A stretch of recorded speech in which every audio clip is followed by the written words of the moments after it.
Estamos começando mais um programa Luz para os Meus Passos. Seja muito bem-vindo. É uma alegria estar aqui com você pela TV Canção Nova toda semana, domingo à noite na sua TV. Isso é bom demais. É uma alegria. Deus te abençoe. Eu tenho certeza que este programa vai iluminar a sua vida, o seu coração, os seus pensamentos, para que você possa viver uma semana abençoada. Eu quero saudar você também que me acompanha, nos acompanha pelo canal do YouTube, o meu, Frei Gilson Barra Som do Monte, ou de Dom José Francisco Falcão. Seja bem-vindo e lembrando que pelo canal do YouTube é onde você pode compartilhar este conteúdo com seus amigos. Às vezes pela TV isso não é possível, mas você pode compartilhar pelo meu canal, pelo de Dom José e também pelo Canção Nova Play, né? Todos esses canais você pode compartilhar o conteúdo. O programa passado, ele terminou, nós falamos das revelações particulares. A revelação pública, a revelação que foi acontecendo ao longo do Antigo Testamento, Novo Testamento. Entendemos que a revelação chega a um fim em Jesus Cristo, com a morte do último apóstolo, apóstolo João. E entramos no tema das revelações particulares. Acreditar ou não nas revelações particulares, e junto ao Catecismo da Igreja Católica, nós aprendemos no programa anterior. Nós queremos seguir nesse tema das revelações, aliás, estamos quase acabando, mas temos algumas perguntas ainda a fazer a Dom José. Antes, quero receber com muita alegria sua bênção, alegria ter o senhor conosco mais uma vez. É uma alegria estar aqui, Frei Gilson. Deus abençoe sua vida. Dom José, o senhor trouxe no programa passado, no parágrafo 67 do Catecismo, já estou até com ele aberto aqui, eu vou até reler para meio que fazer um resumo para as pessoas. Catecismo da Igreja Católica, parágrafo 67. No decurso dos séculos, houve revelações denominadas privadas, algumas delas reconhecidas pela autoridade da Igreja. Algumas dessas revelações a Igreja aprovou. Elas não pertencem, contudo, ao depósito da fé. E o senhor deixou claro que é por isso que nós não somos obrigados a acreditar nelas, mas também não devemos desrespeitá-las. A função delas não é melhorar nem completar a revelação definitiva de Cristo. Interessante, houve uma revelação definitiva, essas revelações não completam, não melhoram. Mas ajuda a viver dela com mais plenitude em determinada época da história. Ou seja, essas revelações acabam ajudando a gente a viver aquilo que Jesus nos falou. Guiado pelo magistério da Igreja, o senso dos fiéis sabe discernir e acolher o que nessas revelações constitui um apelo autêntico de Cristo ou de seus santos à Igreja. O texto segue aqui que eu gostaria de perguntar para o senhor. A fé cristã não pode aceitar revelações que pretendam ultrapassar ou corrigir a revelação da qual Cristo é a perfeição. Este é o caso de certas religiões não cristãs e também de certas seitas recentes que se fundamentam em tais revelações. É aqui que eu quero chegar e eu quero lhe perguntar. Porque a igreja, ela pode sim acreditar em relações particulares que me ajudam a viver o que Cristo ensinou, mas aqui ela já está dizendo que não pode aceitar revelações que parecem que contradizem a fé cristã. Por exemplo, se chega uma revelação dizendo que existe a reencarnação, eu devo acreditar ou não? De forma alguma, essa doutrina não é ensinada pela Igreja. A Igreja não reconhece essa doutrina. Portanto, aquilo que contradiz a revelação positiva e o ensinamento da Igreja deve ser sumariamente descartado. Entendi. Ou seja, esse é o sinal. É uma revelação particular de alguém. Mas quando ela não se coaduna com a Sagrada Escritura, com a tradição, com o magistério, nós como cristãos respeitamos quem acredita, mas não podemos então dar crédito a isso. Inclusive revelações vindas, aqui o texto fala, é o caso de religiões não cristãs e certas seitas recentes. Mas também a gente pode estar atento, deve estar atento, de que também dentro da igreja, determinadas pessoas batizadas católicas que se arvoram no direito ou na posição de dizer que receberam uma revelação privada, mas a mensagem é claramente contrária à revelação. Por exemplo, olha, Jesus apareceu aqui para mim, dizendo que ele vai voltar e é no final de semana que vem, 4h15 da tarde. Pode excluir isto, porque o próprio Jesus no Evangelho disse a respeito daquele dia e daquela hora, ninguém sabe. Portanto, se a Escritura diz, ninguém sabe, e esse vem e diz que sabe, bom, primeiro, para provar que ele é um embusteiro, é somente esperar o dia tal e a hora tal. E ao longo da história da igreja tivemos esses casos absurdos de pessoas que apareceram aí, a mídia faz, aquela fulano alegou que naquele dia subiu e tal. Eu lembro que eu era criança, no ano 2000 foi uma confusão. Foi um período. Eu fiquei com medo. Pode descartar também entre os cristãos. Aliás, ao longo da história da igreja, nós tivemos uma intervenção do então Congregação para a Doutrina da Fé, manifestando um parecer negativo a respeito de uma vidente que já morreu. Parece que a origem dela era russa, se não me engano. Não vou citar o nome dela por respeito à sua memória. Mas o documento é público, não foi inventado por mim, está lá no site do Vaticano. Ou seja, uma manifestação de não aprovação a determinadas mensagens contidas nesses livros, nessas obras dessa vidente, que já faleceu, sim. Então, contradisse a palavra de Deus escrita e o ensinamento da igreja, sem dúvida alguma, é uma revelação que não pode ser aceita e deve ser rejeitada. E, Dom José, e as revelações particulares, privadas, como, por exemplo, Fátima, a grande revelação privada de Fátima, ela tem o mesmo peso da revelação pública? Jamais. Boa pergunta, e eu vou responder com meu Papa Bento. Papa Bento XVI nasceu Joseph Ratzinger em 1927 e morreu no ano 2022. Ele escreveu uma encíclica, uma exortação apostólica, chamada Verbum Domini, traduzindo, Palavra do Senhor. Aconteceu um sínodo em Roma sobre a Palavra de Deus. O relatório final do sínodo foi entregue ao Papa. O Papa leu, fez alguns acréscimos, enfim, e deu a sua impostação num documento, aproveitando-se, valendo de várias das, digamos assim, proposições dos padres sinodais, e publicou esse belíssimo documento, Verbum Domini, que no parágrafo 14 diz o seguinte, acompanhe aí, que sabedoria, que discernimento, que beleza, as palavras de Papa Bento respondendo ao Frei Gilson. Então, o Frei Gilson não dirigia a palavra para mim, dirigia a palavra para Papa Bento. Vamos então à resposta. A resposta não é minha, mas do Papa Bento. O valor das revelações privadas é essencialmente diverso do da única revelação pública. Esta revelação pública exige a nossa fé. De fato, nela, por meio de palavras humanas e da mediação da comunidade viva da Igreja, fala-nos o próprio Deus. O critério da verdade de uma revelação privada é a sua orientação para o próprio Cristo.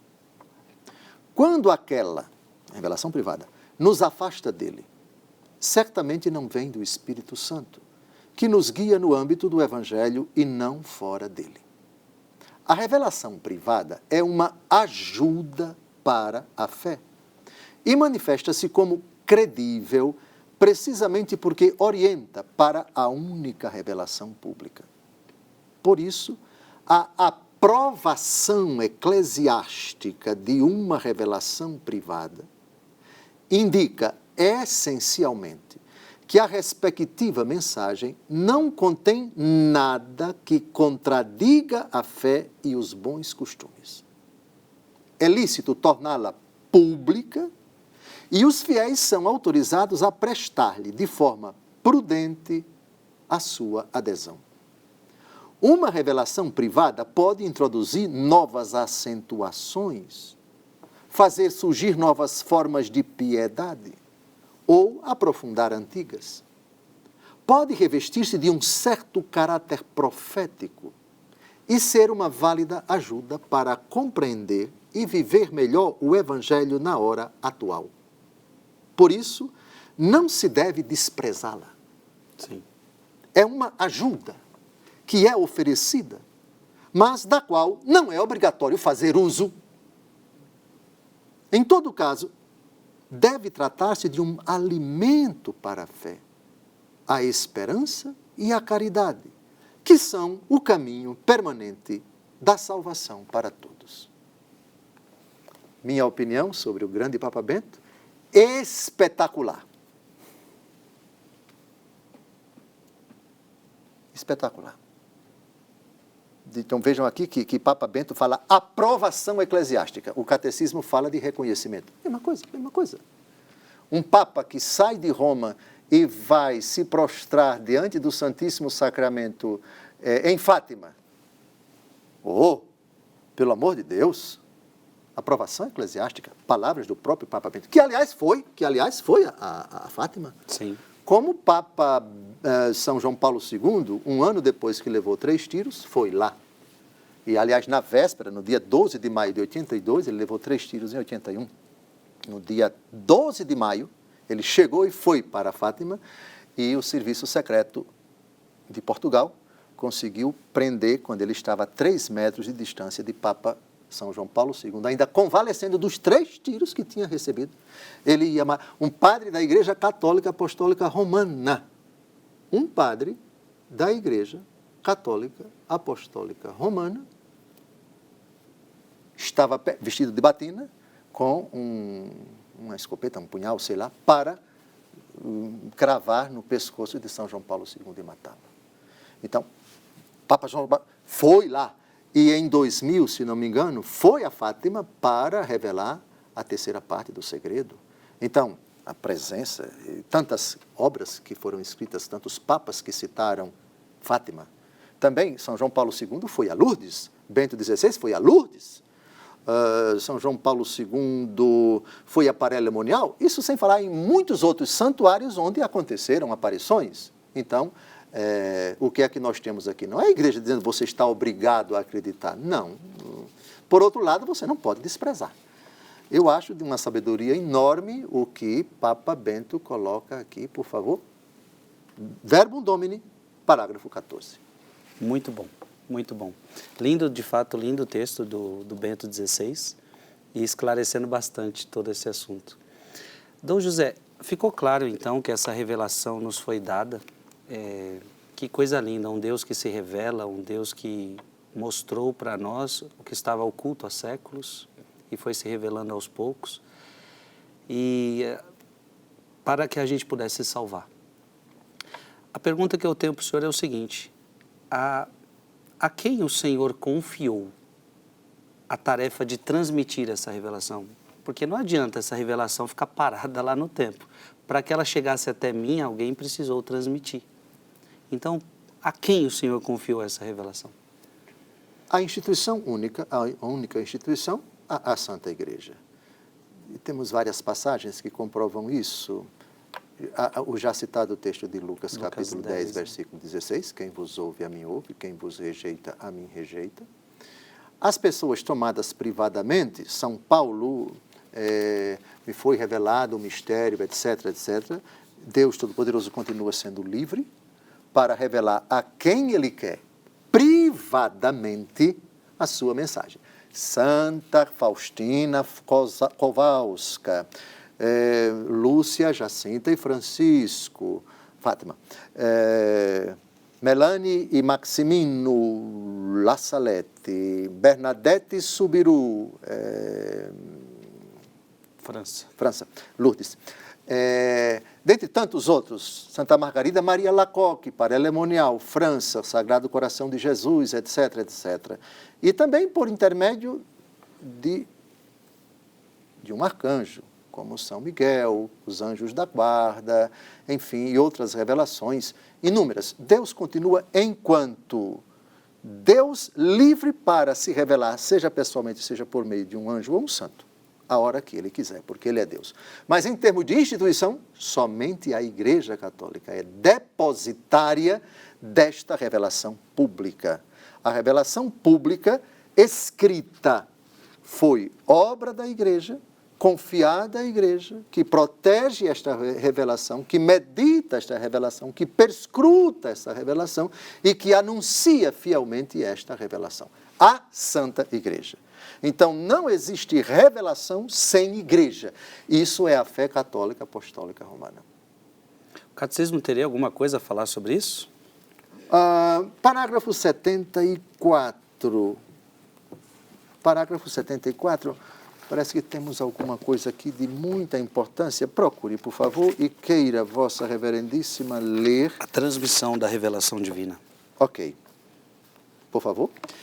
Deus quer que todos sejam salvos e cheguem ao conhecimento da verdade. 1 Timóteo 2,4. Isto é, de Jesus Cristo. É preciso, pois, que Cristo seja anunciado a todos os povos e a todos os homens e que, desta forma, a revelação chegue até os confins do mundo. Agora vem uma citação muito bonita da Dei Verbum, que é um documento, uma constituição dogmática do Vaticano II sobre a divina revelação. Citação literal. Deus dispôs amorosamente que permanecesse íntegro e fosse transmitido a todas as gerações tudo que tinha revelado para a salvação de todos os povos. E isso acontece, não vamos citar os parágrafos seguintes, mediante a traditio apostólica, a tradição apostólica, que perdura na Igreja, sobretudo pela sucessão apostólica. Isto é, o bispo de Roma, ao longo dos séculos, é o legítimo sucessor do bem-aventurado Pedro. Detém os poderes que o Senhor Jesus conferiu individualmente ao chefe dos apóstolos, Pedro ou Simão Pedro. E os poderes que nosso Senhor Jesus Cristo conferiu aos apóstolos, esse poder perdura nos seus sucessores, os bispos, que são sucessores dos apóstolos.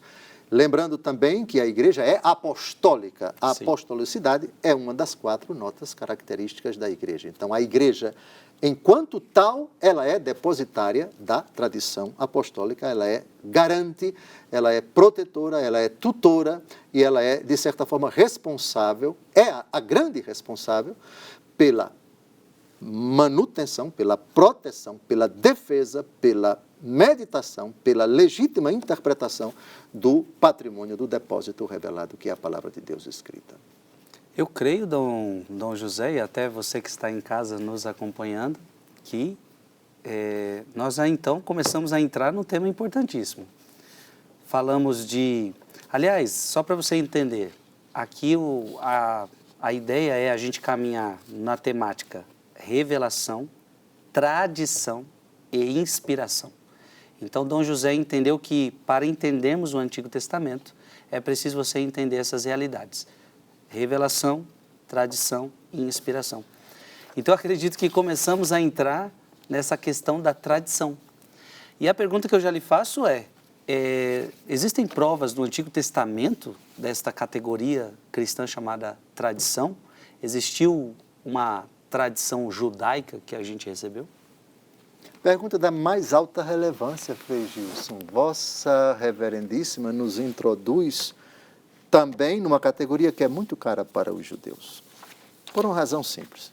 O que nós chamamos de Antigo Testamento, para eles, são livros sagrados. Ainda que o Pentateuco ocupe uma posição de destaque, sim, em comparação com os históricos, em comparação com os sapienciais, em comparação com os livros proféticos, mas são livros sagrados.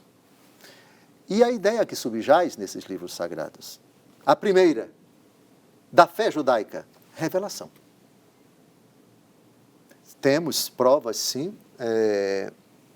e eu escolhi, claro, é uma tarefa muito difícil, você encontra de 46 livros do Antigo Testamento, encontrar poucos no tempo reduzido, exíguo de que nós dispomos para falar dessa categoria. Mas eu escolhi 4, um do Pentateuco, Números, depois um livro histórico, do livro histórico, segundo livro dos Reis, depois outro livro do Pentateuco, que é o Êxodo, e depois uma palavrinha do Saltério, do Salmo 77. E por que eu escolhi? Para mostrar que a transmissão solene, primeira, solene, do Antigo Testamento é por meio do grande legislador, daquele que conduziu o povo do cativeiro do Egito até a terra prometida. Moisés. Moisés, o grande patriarca. Depois, por meio dos profetas. Depois, por meio da família. E depois vamos provar que a tradição é uma instituição perpétua para eles, judeus, até hoje. Vamos então por partes. Vamos ao livro dos Números, no capítulo 36, Frei Gilson, abra a escritura, por favor, versículo 13. Tais são as leis e as ordenações que o Senhor transmitiu aos israelitas por intermédio de Moisés nas planícies de Moabe, perto do Jordão, a caminho de Jericó. Pronto. O Senhor transmitiu aos israelitas. Traditio, transmissão, tradição. Traditio em latim, tradição em português, outro sinônimo, transmissão. Por intermédio de Moisés. Então, Moisés aqui é o elo entre Deus e os israelitas. Por meio dele, a tradição haveria de se perpetuar. Então, Moisés escreve isso para que seja perpetuado, para que seja transmitido. Então, se fala de uma tradição mosaica. Muito bem. Transmissão por meio de Moisés. Agora vamos à transmissão por meio dos profetas.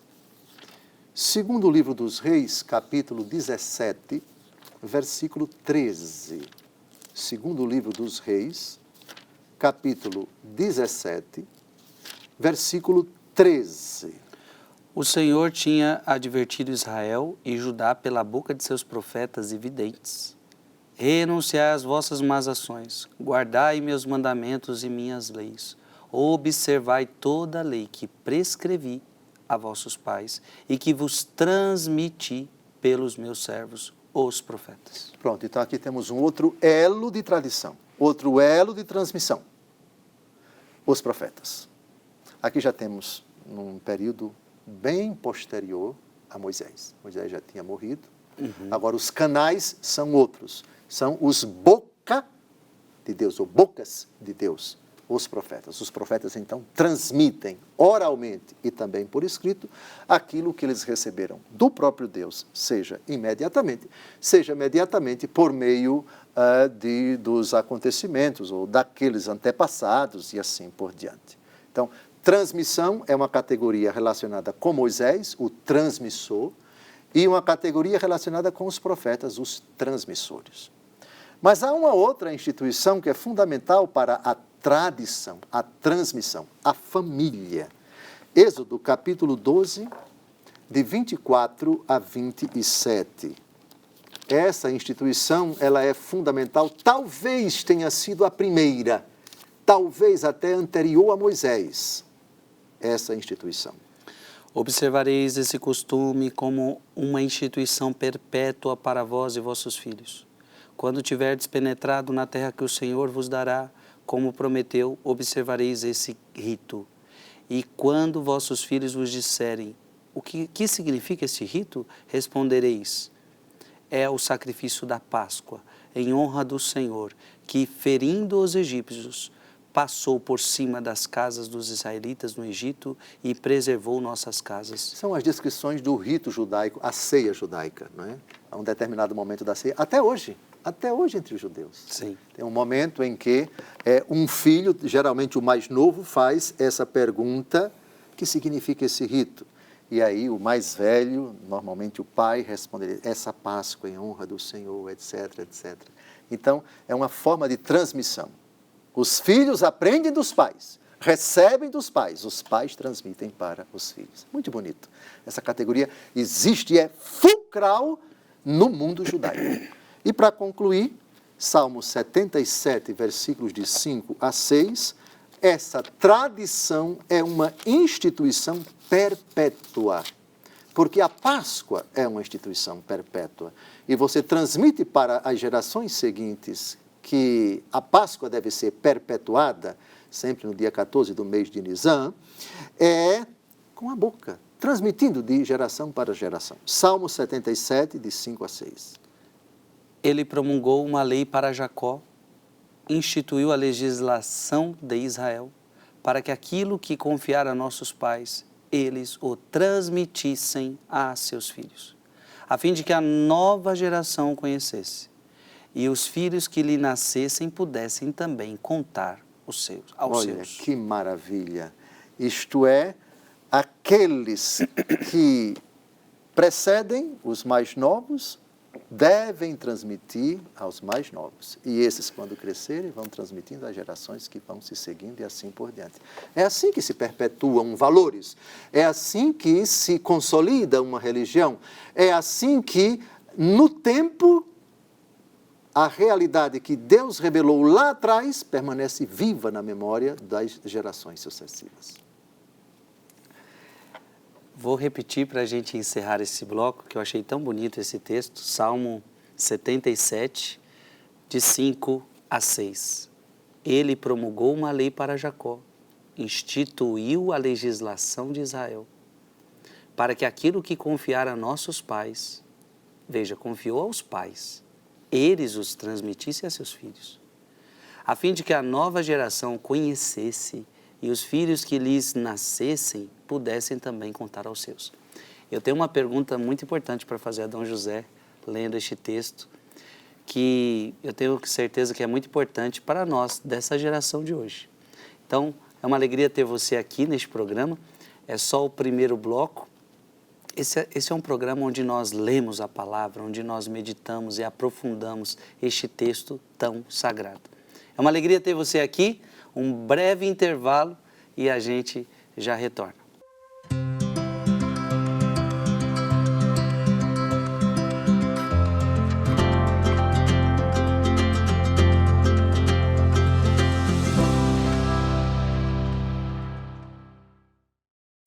Estamos de volta, programa Luz para os Meus Passos, e terminamos com o bloco anterior, com o Salmo 77, parágrafos 5 a 6. E aqui eu quero fazer uma pergunta para Dom José, porque estamos falando da transmissão e chegamos a um ponto tão interessante.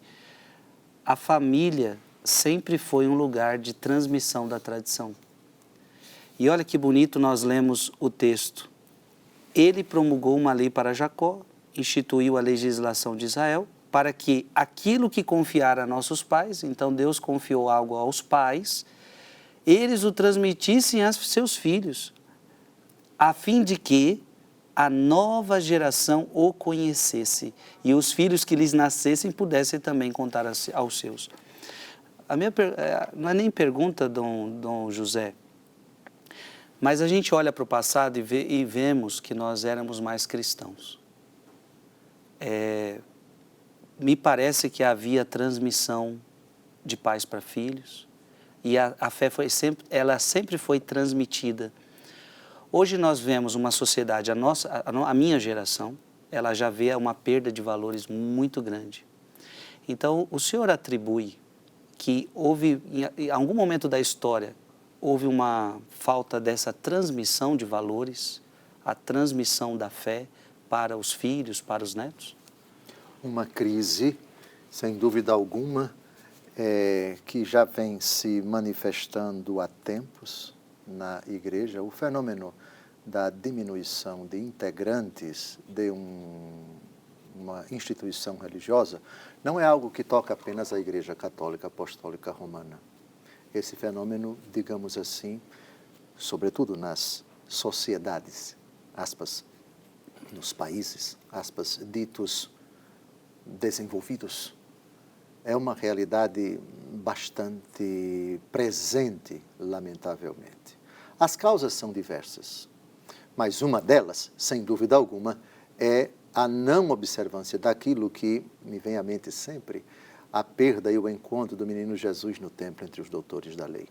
Maria Santíssima, nossa mãe Maria Santíssima, quando encontra o menino Jesus, diz: que nos fizeste? Eis que teu pai e eu te procurávamos aflitos. Olha que bonito.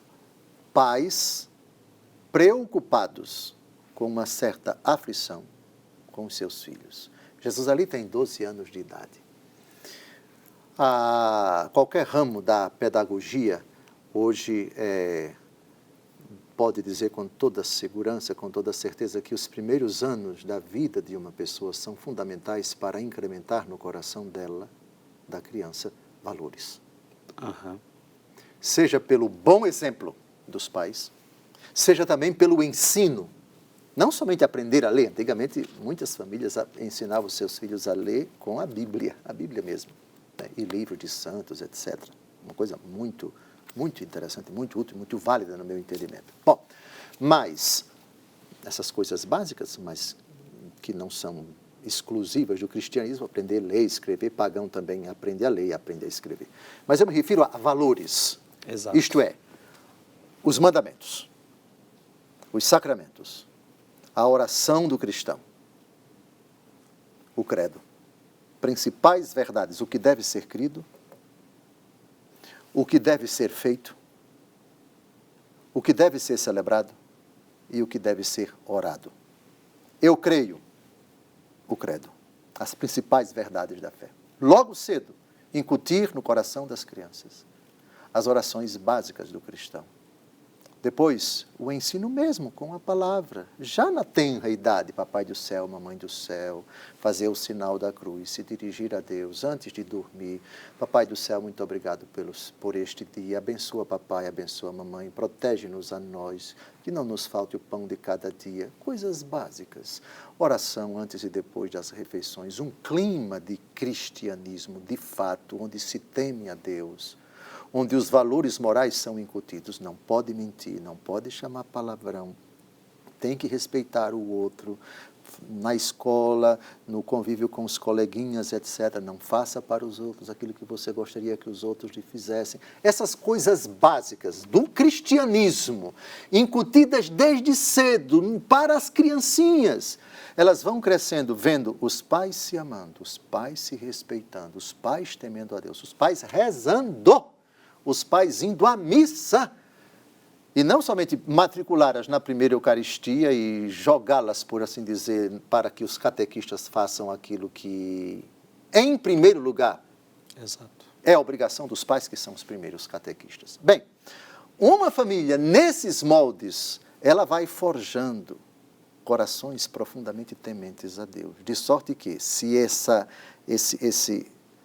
circunstância, esse mundo cristão, onde se respira temor a Deus, fidelidade à palavra de Deus, leitura da Escritura, veneração a Maria Santíssima, amor aos anjos, aos santos, não é? Temor a Deus, observância dos mandamentos. Quando chega, aqui é um chute meu, perto dos 8, 9, 10 anos, aqui nós já temos valores profundamente consolidados. É verdade que da porta de casa para fora, os desafios são tremendos. Sobretudo, onde matricular os nossos filhos?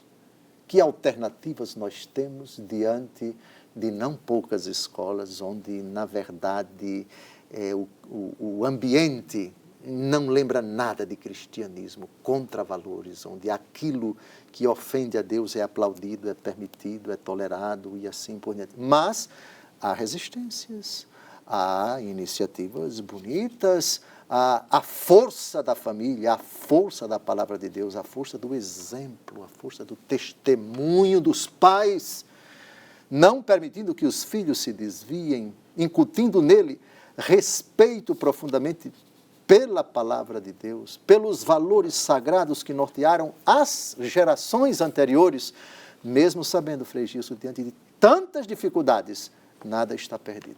Sim. Nada está perdido. O senhor, Vossa Reverência, colocou bem, é um desafio tremendo, porque os contravalores, a institucionalização, muitas vezes, daquilo que é contrário à palavra de Deus, a desfiguração até de várias instituições que se dizem católicas. Exato. Hoje, infelizmente, eu não tenho condições de dizer que todas as pessoas dizem, aquele colégio é católico, eu vou matricular o meu filho porque ele está em paz. Não. Infelizmente, tem colégios com nome de santos, com nome de católicos, que de catolicismo não tem praticamente nada. Mas Deus Todo-Poderoso suscita iniciativas de reação legítima, corajosa, de leigos que se organizam, e a tendência é que haja uma resposta do céu, e ela já vem se manifestando em muitas iniciativas. Não, tem alternativas. Nosso Senhor vai mostrando leigos corajosos que dizem, não, vamos oferecer para os nossos filhos uma educação católica verdadeiramente. Ah, nada está perdido. Não, a igreja não está desassistida, não. Eu me recordo, mas eu não sei onde está na Sagrada Escritura, me parece que é no Pentateuco, aquele texto tão bonito, né? Você repetirá aos seus filhos, antes de deitar, ao se levantar, falarás da palavra, ou seja, mostrando que tem que haver o ensinamento de pais para filhos, isso não pode deixar de passar. Você que está em casa, que fique isso no seu coração. Nada está perdido. Como Dom José aqui falou. Eu me recordava também dos pais de Santa Teresinha. São Luís Martã e Santa Zélia Martã. Porque o que o senhor falou, Sim. O senhor descreveu esses dois que na França não deixaram de ensinar as suas filhas. E Teresinha dizia, eu olhava para o meu pai e via um santo. Teresinha aprendeu a rezar com seu pai, aprendeu a rezar com a sua mãe. E tem tantos testemunhos dessa família. Então, é preciso não parar de transmitir a fé para os filhos e assim por diante. Tá bom? Só um parênteses aqui importante. Eu quero aproveitar, Dom José, que nós estamos falando sobre a tradição judaica, a tradição do Antigo Testamento, e eu aproveito para lhe fazer essa pergunta. Por que nós cristãos rompemos com as tradições judaicas, sendo que nós viemos deles? Jesus era judeu, e aí vemos o próprio Jesus falando, vocês seguem tradições humanas, Jesus mesmo quebrando várias tradições judaicas. Por que aconteceu esse rompimento? Dois textos me parece que devem ser citados para abordar esse assunto. O primeiro, a famosa frase de Nosso Senhor Jesus Cristo, Mateus, eu não vim abolir a lei e os profetas, vim levá-los à perfeição. A perfeição da lei e dos profetas é a palavra de Jesus. Mais ainda, é a própria pessoa de Jesus. Nos capítulos 5, 6 e 7 do Evangelho segundo Mateus, o Sermão da Montanha, já a partir do capítulo 5, Jesus diz várias vezes, ouvistes o que foi dito aos antigos, eu, porém, vos digo. Aqui o que é que nós temos? Nós temos uma perfeição daquilo que Jesus não veio abolir. Eu, porém, vos digo. Isso significa que qualquer tradição que contradiga o pensamento de Jesus, a pessoa de Jesus, a doutrina de Jesus, o evangelho de Jesus, ela deve ser descartada. E vamos dar um exemplo agora. Marcos capítulo 7, o episódio do Corban, onde Jesus Cristo diz claramente que as tradições dos homens, entenda-se, das autoridades religiosas do seu tempo, acabaram se sobrepujando, se tornando mais importantes do que a própria lei de Moisés, que acabou ficando aprisionada. Dou um exemplo. O sábado. Chegou-se ao cúmulo a tradição religiosa dos judeus no tempo de Jesus, entendia, o ensinamento era esse, que em dia de sábado você não podia fazer a caridade. É lícito ou não curar uma pessoa em dia de sábado? Lembra desse episódio? Sim. Jesus diz para o homem da mão atrofiada, vem aqui para o meio, ele fica curado, eles ficam indignados, porque segundo eles, a tradição é que em dia de sábado não se pode ajudar uma pessoa, não se pode fazer o bem a uma pessoa. Jesus contradiz. Se você vê um jumento morrendo lá e tal, você não vai ajudar? Vocês permitem salvar o jumento e não permitem que se faça caridade com uma pessoa. Aqui está o exemplo, eu não diria, porque uma coisa é a transmissão da genuína lei de Moisés. Eu não vim abolir a lei e os profetas. Jesus não toca na lei e nos profetas. Eu vim levá-los à perfeição. Subliminarmente, sabe o que temos aqui? Temos o seguinte, vocês interpretaram a lei e os profetas ao longo do tempo, colocando penduricalhos, colocando casuísmos, a ponto de essas tradições humanas, isto é, de vocês, fruto da interpretação de vocês, acabar engessando, obstaculizando, dificultando, praticamente contradizendo a lei de Moisés, cuja síntese, cujo ápice, Romanos capítulo 13, versículo 10, a plenitude da lei é o amor. Então vamos agora a Marcos capítulo 7. Marcos capítulo 7. Já a partir do versículo 5, a partir do versículo 5 e chegando ao versículo 13. Leia. Os fariseus e os escribas perguntaram-lhe: por que não andam os teus discípulos conforme a tradição dos antigos, mas comem o pão com as mãos impuras? Então, repare aqui, tradição dos antigos. Exato. Eles não dizem conforme a lei de Moisés, porque a lei de Moisés, primeiro, não prescreve isso. Segundo, se a tradição dos antigos foi algo que foi inserido na fé judaica depois da lei e dos profetas. Tradição dos antigos. Então, isso já ajuda a responder a pergunta de Vossa Reverendíssima. Continue. Jesus disse-lhes: Isaías com muita razão profetizou de vós, hipócritas, quando escreveu: este povo honra-me com os lábios, mas o seu coração está longe de mim.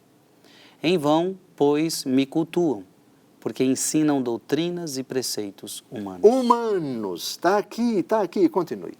Deixando o mandamento de Deus, vos apegais à tradição dos homens. Paro aqui no versículo 8, veja. Não deveria haver contradição entre mandamento de Deus e tradição dos homens. Só que a tradição dos homens foi, digamos assim, se refinando. É um preceito aqui, um penduricalho acolá, uma interpretação aqui, etc, etc. De sorte que no tempo de Jesus estimam os exegetas que havia pelo menos 517, 515, 517 preceitos que as autoridades religiosas do tempo de Jesus impunham para serem observadas. Ouvi dizer que era 630, alguma coisa assim. Ah, foi? Eu já ouvi dizer isso. Agora eu estou assustado. Que a última estatística que eu li era 500 e pouco, mas você está dizendo 600, bem, estou mais assustado ainda. Continue. Versículo 8, leia de novo o 8 e siga. Deixando o mandamento de Deus, vos apegais à tradição dos homens. Ok, continue. E Jesus acrescentou: na realidade, invalidais o mandamento de Deus para estabelecer a vossa tradição. Aqui veja, aqui é algo grave. Foram tantos preceitos, e esses preceitos foram incutidos com tanta insistência, que alguns deles acabaram invalidando a própria lei de Deus. Isso é grave. E o exemplo que ele vai dar agora é do Corban. Ou seja, você tem a obrigação de honrar o seu pai e sua mãe, correto? Quarto mandamento da lei de Deus. Veja a interpretação, digamos assim, não digo criminosa, mas uma forma de tirar dinheiro das pessoas, tirando o dinheiro que é reservado para manter os pais, para manter o templo. Veja agora o problema.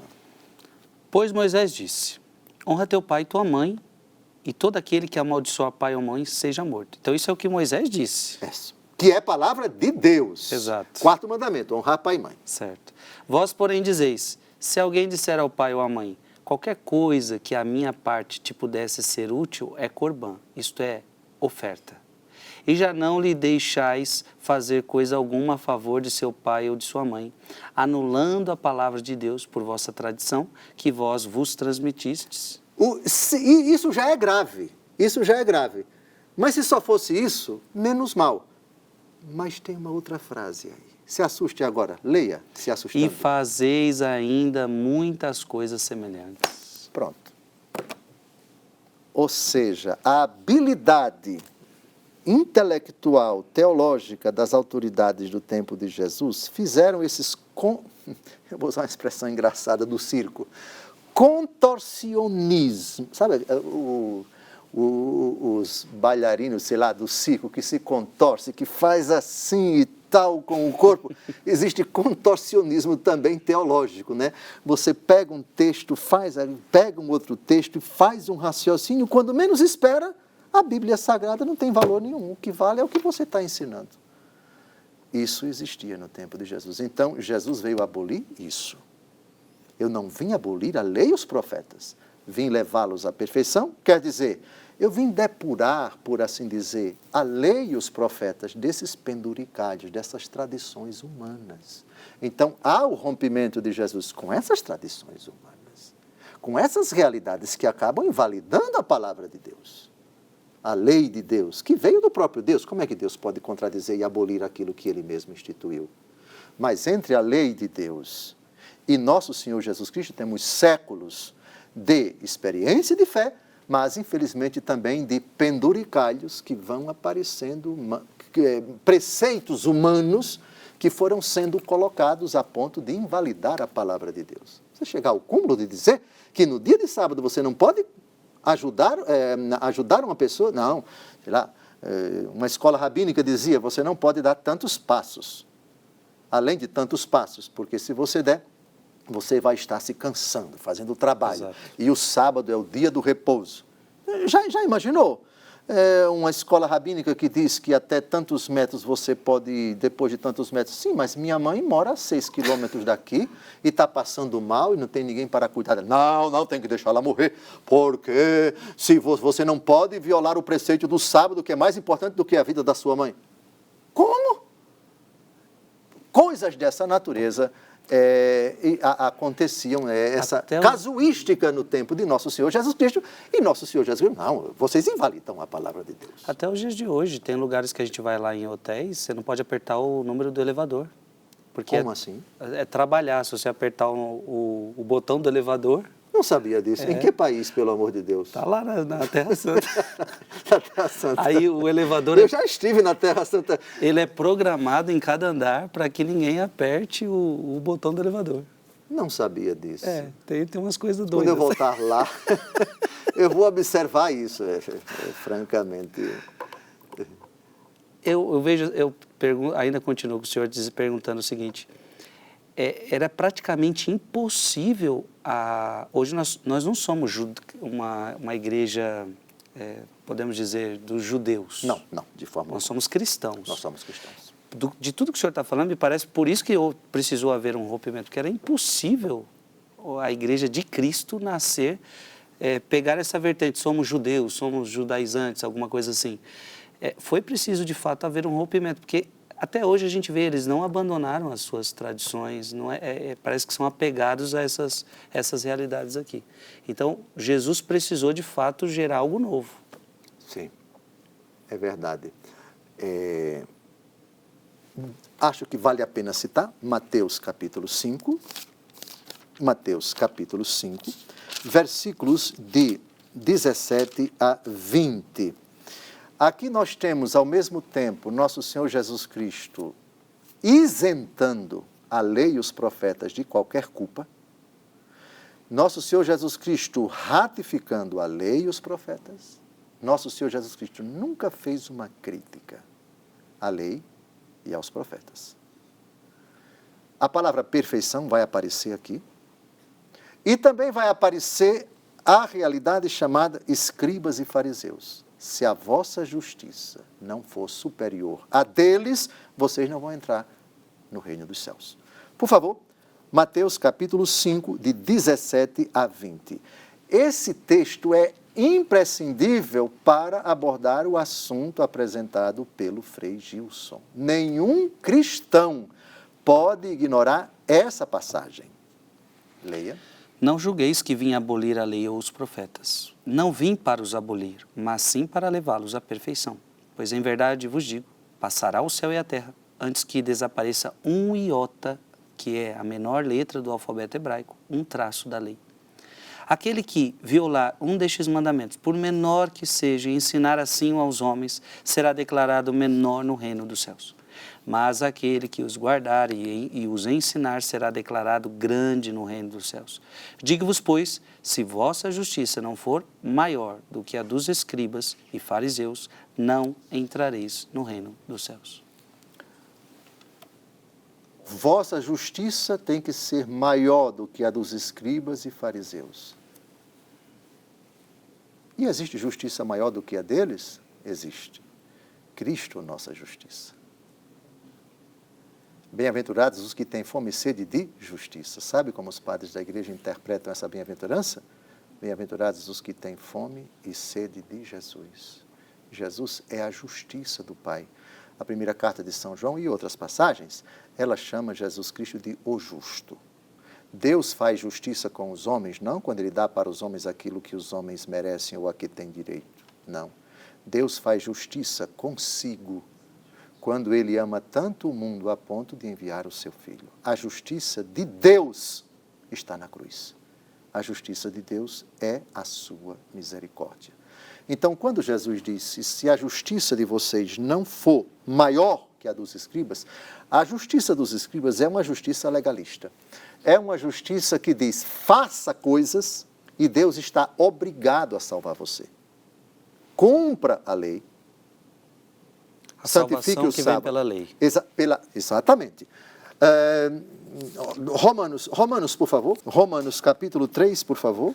Versículos de 21 em diante. Mas agora, sem o concurso da lei, manifestou-se a justiça de Deus, atestada pela lei e pelos profetas.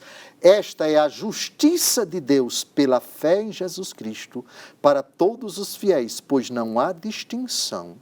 Com efeito, todos pecaram e estão privados da glória de Deus e são justificados gratuitamente por sua graça. Tal é a obra da redenção realizada em Jesus Cristo. E assim por diante. Recomendo, portanto, a leitura da carta aos Romanos sobre o tema da justificação. Justiça maior é a justiça de Cristo. É a justiça dada por Cristo com o seu sangue derramado, que é obtida para nós mediante a fé e o batismo. Ninguém é justificado senão pela fé em Jesus Cristo e não pela prática da lei de Moisés. É a frase central do apóstolo Paulo nesta carta aos Romanos e na carta aos Gálatas. Temos só apenas 2 minutos, mas o senhor fez abrir a Romanos, tem um trecho tão interessante, capítulo 2, versículo 17. A lei por si não basta. Sim. Que interessante, porque, mas tu que és chamado judeu e te apoias na lei e te glorias de teu Deus, tu que conheces a sua vontade, instruído pela lei, sabes aquilatar a diferença das coisas. Tu que te ufanas de ser guia dos cegos, luzeiros dos que estão nas trevas, doutor dos ignorantes, mestre dos simples, porque encontras na lei a regra da ciência e da verdade. Tu que ensinas outros, não te ensinas a ti mesmo. Tu que pregas que não se deve furtar e furtas. Ou seja, eles sabiam da lei que não podia roubar, mas eles roubavam. Sim. Perfeitamente. Tu que dizes que não se deve adulterar e adulteras. Então, eles eram falsos, né? Sim. A frase de nosso Jesus Cristo, nossa justiça tem que ser superior a deles. A justificação pela fé, e a fé é um dom gratuito. Não temos mérito diante de Deus. São Tiago fala em Tiago 2,24, que o homem é justificado também pela prática da fé, as obras da fé, como Abraão foi justificado. E no tempo de Abraão não havia a lei. Abraão foi justificado pela fé. Pelas obras da fé, as obras da fé também justificam, Tiago 2,24. Justiça superior à dos fariseus. Maravilhoso, o programa de hoje foi bom demais. Obrigado, Dom José, por tantas coisas que o senhor nos ensinou. É uma alegria ter aí você em casa. Fale desse programa para outras pessoas. Pouco a pouco eu vejo pessoas chegando aqui, entendendo a seriedade e a profundidade deste programa. Semana que vem nos encontramos. É bom ter você aqui conosco. Vamos pedir a bênção de Deus e até semana que vem, se Deus quiser. Abençoe-vos Deus Todo-Poderoso, Pai e Filho e Espírito Santo. Amém. Amém.